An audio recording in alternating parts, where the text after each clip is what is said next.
Good morning guys, ngayong araw ay magluluto ako ng pakpit-bakbitan. Ang binili ko lang ay bunga ng malunggay. At saka nga pala, eto, meron akong papakita sa inyo. Nasaan ka na? Ito ang binibili kong ayan, bagong. Special yan, hindi yan maalat guys. So, nung buhay pa ang mama ko, ang lagi lang niyang nilalagay pag nagpapakbit-bakbitan siya, eto lang. Although masarap naman siya, talagang okay siya, panalo. Pero kung hindi kami mahilig sa maraming klase ng gulay, may pili lang kaming gulay, not all naman.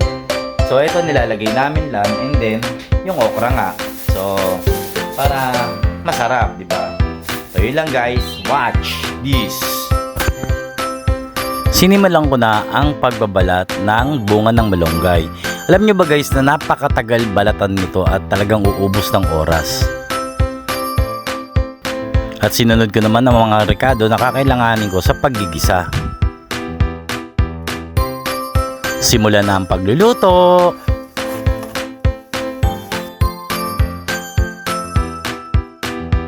At ilalagay ko na ang mga main ingredients ng aking lulutuin. One eternity later. Ayan na guys, luto na ang aking lutuin. Kain na po!